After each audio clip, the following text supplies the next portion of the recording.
This is television program SP-62, The World Tomorrow with Herbert W. Armstrong.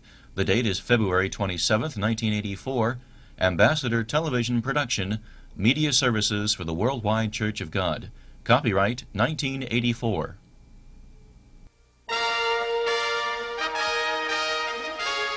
The World Tomorrow. The Worldwide Church of God presents Herbert W. Armstrong, internationally recognized ambassador for world peace, visiting prominent leaders around the globe, discussing the cause of world problems, and proclaiming the good news of the world tomorrow. Ladies and gentlemen, Herbert W. Armstrong. In the book of Malachi, the last book in the Old Testament, a book of prophecy, God said that just before the end of this world, he would send a messenger to proclaim the nearness of the end of this world and the second coming of Jesus Christ to bring peace and happiness and joy to this war-stricken, this evil, violent world, and to put an end to this violence, this war, and the terrible conditions in the world today. It would be a voice crying aloud, showing the people their sins. Now, just as John the Baptist was a voice coming before the first coming of Jesus Christ to prepare the way for his coming, a voice crying out in the physical wilderness of the Jordan River over in the Middle East and Palestine, to prepare the way for the physical Jesus, the physical human Jesus, to come to his material temple made of stone, of wood, of gold and precious metals and other materials, coming to his physical people, Judah, the Jews who rejected him, and coming to announce that in the far, far future, he would set up the kingdom of God, that he would come again, that he would set up the kingdom of God and bring peace to the world. So just before that second coming, God said there would be a messenger, a voice crying out in the spiritual wilderness of the modern Babylon of religion and of all kinds of confusion, political confusion, social confusion, every kind of confusion, preparing the way for the supernatural Jesus coming in all the power and the glory of the great God with force and power to bring about peace and happiness on this earth, and coming to his spiritual temple, which is the church, changed from mortal to immortal, changed from human to divine, a spiritual church, a spiritual temple, as it is explained in the second chapter of Ephesians, and this time coming to set up that kingdom. In a prophecy in the Old Testament, a book of prophecy, God said to such a voice, "Cry aloud and spare not, lift up thy voice." It is speaking of lifting up the voice, which only the modern facilities of television and radio have made possible at last, where one voice, merely in a studio such as this where I'm speaking now, can speak into a microphone and be heard by millions and millions of people in all parts of the world, some in their own homes, some in automobiles, wherever they may be, lifting up the voice. It was a prophecy for our time and with modern facilities. There should be hundreds, yes, even thousands of such voices warning people today, because all of the signs are prophesied in the Bible.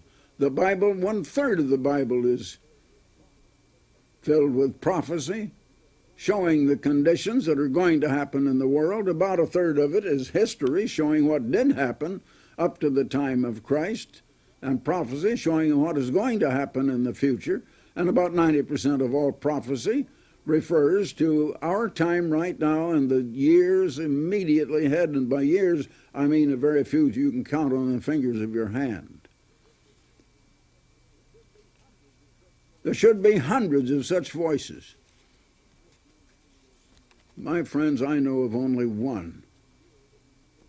And you're in tune now and viewing that one program that is a lone voice crying out in this world to prepare the people and showing them the time they're living in, what prophecy says about it, and what is going to happen.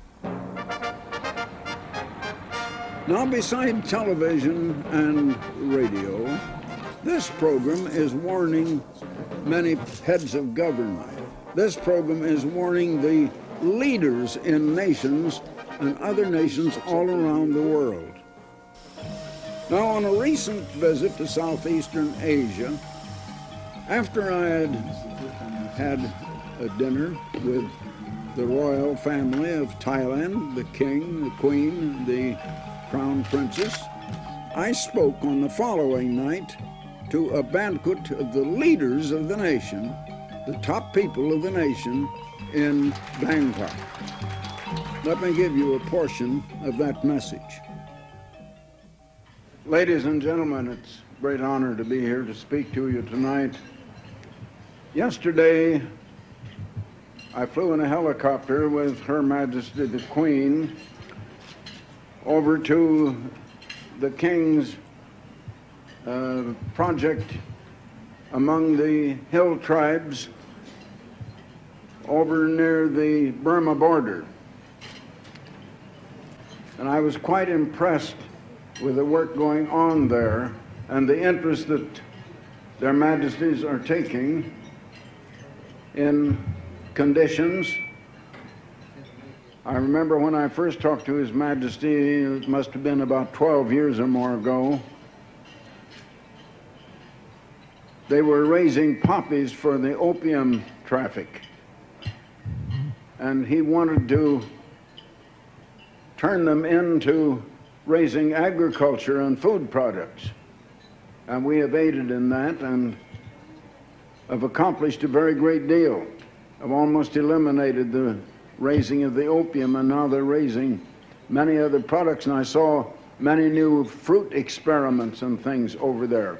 But I was impressed with the fact that there's so many of the people that are lacking in education. They have not come to the advanced status that we see here among you. And I've seen so much of that in so many places all over the world.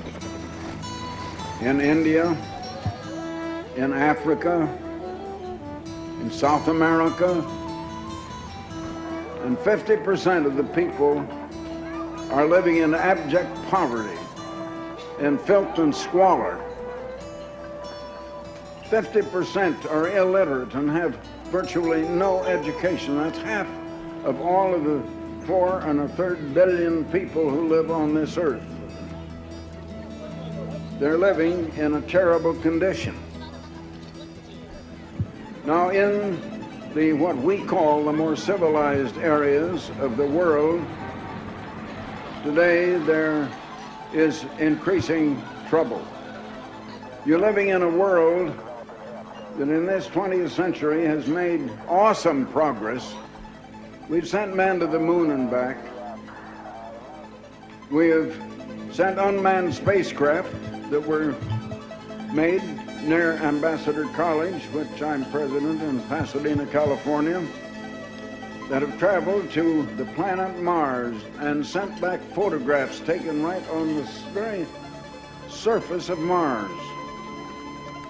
The technological advancements are amazing that the world has made. And yet, the world still is experiencing, even in its civilized part and the educated part of the world, appalling evils. Crime is increasing everywhere. Families and family life is breaking down. About 1 in 2 marriages is ending in divorce. Parents don't get along with their children or children with their parents. And this whole civilization is breaking down. Now there's the fear of nuclear war. The President of the United States has recently said that he fears that we are now approaching Armageddon and the end of this world. That the whole world is going to come crashing down, and it'll be the end of this civilization. The atomic scientists, some of the greatest minds in the world, the most highly educated technological minds, have recently moved the doomsday clock from 4 up to 3 minutes till midnight. And midnight is the time they think that the nuclear warfare could erase all humanity from off the face of this earth. Now, if it comes, and I can tell you on authority, it is going to come. It is going to hit Thailand, as well as every other nation in this world. And we have come to the place where every man, woman, and child on the face of the earth can be obliterated and erased from off this earth. That is the type of world you're living in. Now, what is the answer? I have talked to the leaders all over this world, and they don't know the answer. They are puzzled. I talked to heads of governments all over the world, and their problems are greater than they can handle. It's just problems, problems, problems. Night before last, I was dining with His Majesty, your King, and we were talking about problems that you have here in Thailand. And he's very much concerned with problems and doing everything he can to help solve them.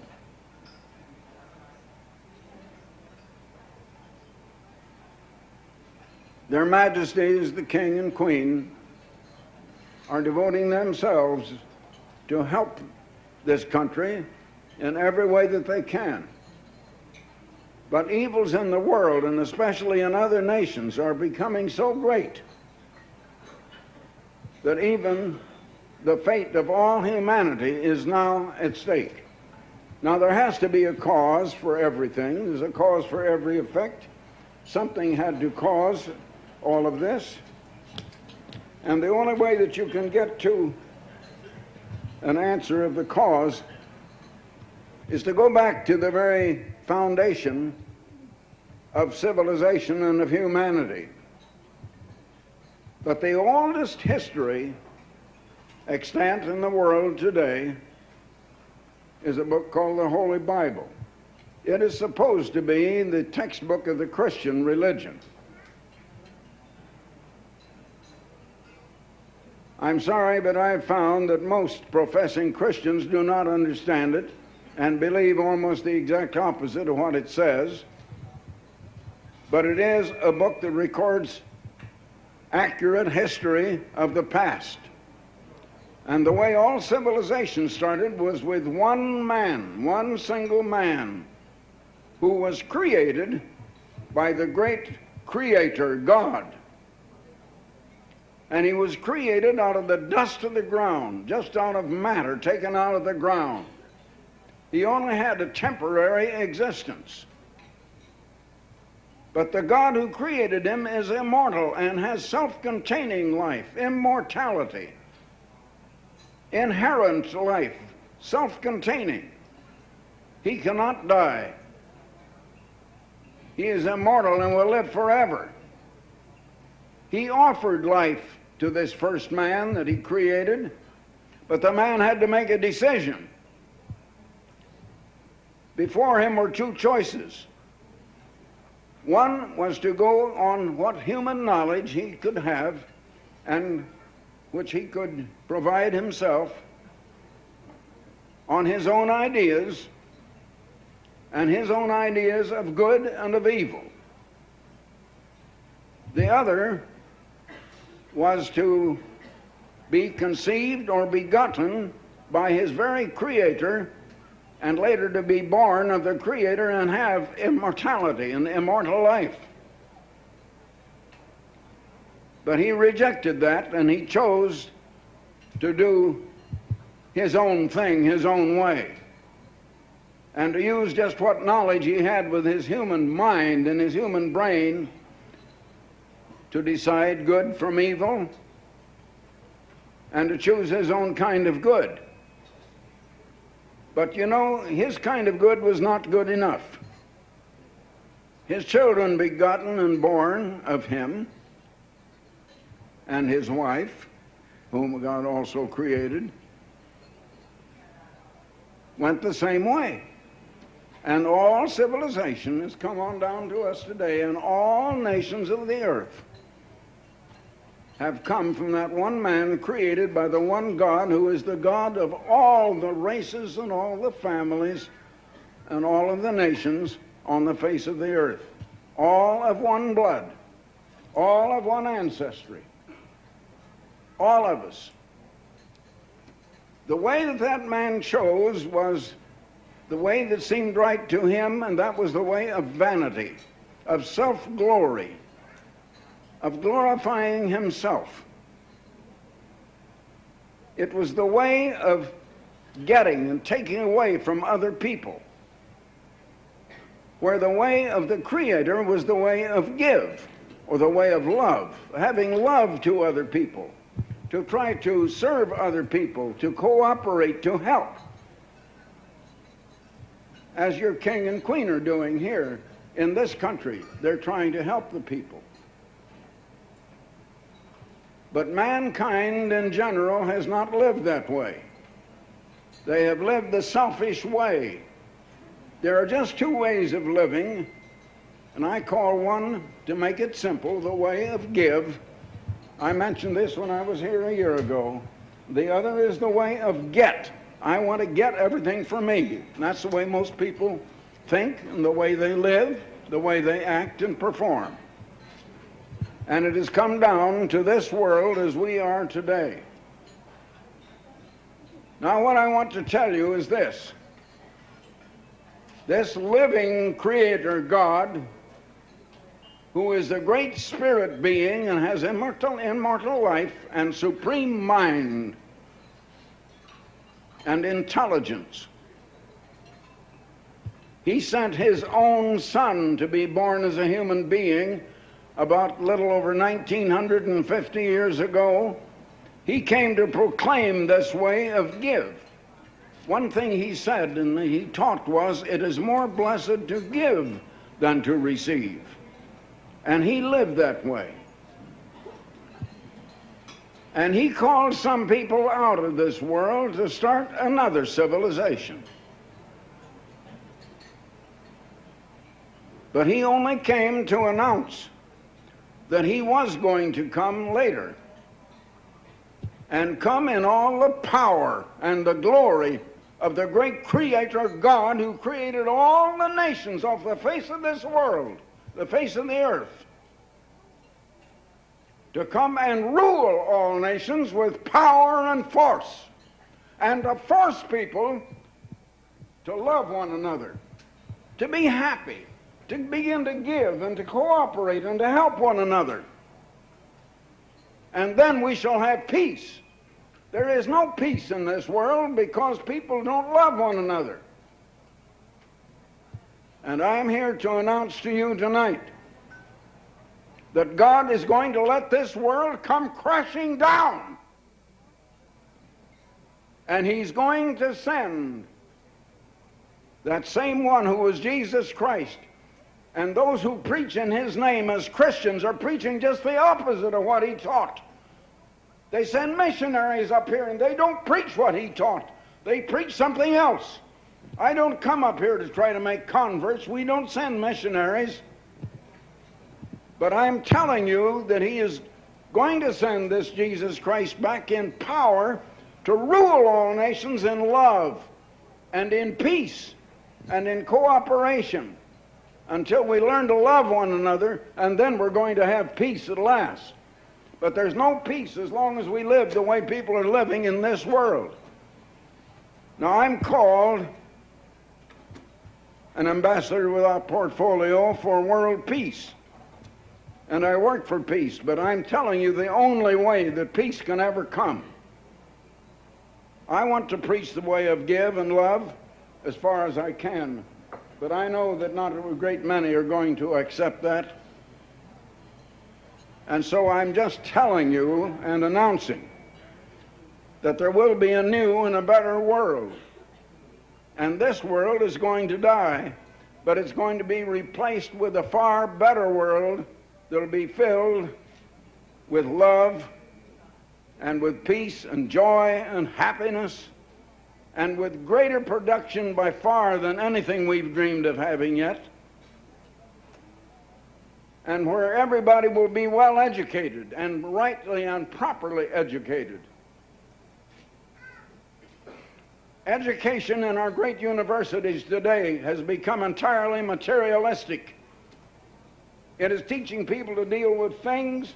It is teaching people the selfish way of getting, and not teaching them how to live, and to live the way we should live in love with one another. That's the world we live in. I repeat again, the atomic scientists who know what is going on in the world say that we're now just 3 minutes to midnight. And that means the end of this world and the coming of a far better world. And it is going to come in this generation and in your time. Now, I know you haven't heard anything said like this before, but I have been sent here by that eternal living Creator God, the God over all races and all people and all nations, to tell you the truth, which missionaries have failed to tell you, which religions have not known and have not been able to tell you, which the colleges and universities do not teach, which science doesn't even understand. But you have been told tonight. I feel the responsibility, and a voice has to cry out in this wilderness of religious confusion, this wilderness of a Babylon of ideas, and everybody having different ideas and everybody against everybody else. Someone has to cry out with that message and announce what is going to happen, as certain as the sun is going to rise and set tomorrow. And now, just before closing, I want to announce our very latest booklet. I think I may have announced this only once before. Where is the true church? Jesus Christ came saying he would build his church. In Matthew, the 16th chapter, and verse 18, Jesus said, I will build my church, and the gates of hell, meaning the grave, shall not prevail against it. In other words, it would never die out. That church would exist. He did not say churches. He did not say many different and differing denominations. He said a church. And we find that church, as the Apostle Paul said in the first chapter of 1 Corinthians, they must all speak the same thing. There's no disagreement. They are welded together, as you read in Ephesians, the 2nd chapter and the 4th chapter, just like metals that are welded together, all absolutely together in harmony. One church. Where is that one church? Now also, let me announce, before I close, the Plain Truth magazine. I've told you all about the Plain Truth magazine. It's one of the great magazines published in the world today, profusely illustrated. Now here is the cover. Turbulent Mideast takes a new turn. Now we come to a lead article, Holy War in the Middle East, question mark. Is it coming in the Middle East? And all this strife that is going on over there in the Middle East. Here's another one. What is man? You know, humans have knowledge about almost everything except themselves. Man knows about everything but himself. He doesn't know what he is himself. He doesn't know why he is here on earth, where he is going, what it's all about. Here's another article. Are you prepared for 1985? Giving you an idea of what is coming in 1985. Times are changing rapidly. How are you going to endure in 1985 that is coming up? Here then is another article. Otto von Habsburg, a man with a mission. He has come to Pasadena and spoken before Ambassador College here. I have come to know him well personally. Here's another article. Don't let life pass you by. It's an inspirational article that you need. Here's another one. The Bible shows where we're headed now and what's going to happen in the near future. Then here are two articles on the real truth about child abuse. That is something most people don't understand, the full truth about that, and you need to understand. Here's another article, Napoleon and the Pope, of what had happened in the Middle Ages and coming on down to today, that is only a forerunner of what is really in the works right now in Europe and what is coming to pass, and the very next thing that is prophesied to come to pass in Europe. Now, there is no subscription price. As you know, I've mentioned it time and again. You don't have enough money to buy a subscription price, but you can't have this magazine unless you request it for yourself. It discusses world news and gives you the explanation so you can understand what is happening in the world, understand the news when you see it. You need the plain truth. There's no subscription price. You just send your name and address for a subscription, and we'll be happy to send it to you. And that booklet, Where is the True Church? Now, you just send your request then to me, Herbert W. Armstrong, Pasadena, California. Herbert W. Armstrong, Pasadena, California, 91123, or better yet, go to the telephone right now. First thing you do before you do another thing, go to the telephone, jot down this number in case you have to call a second time. It's a free call, 800-423-4444. 800, a free call, then 423-4444. There are many waiting there to take your call. If the lines are busy, try again. So until next time, goodbye, friends.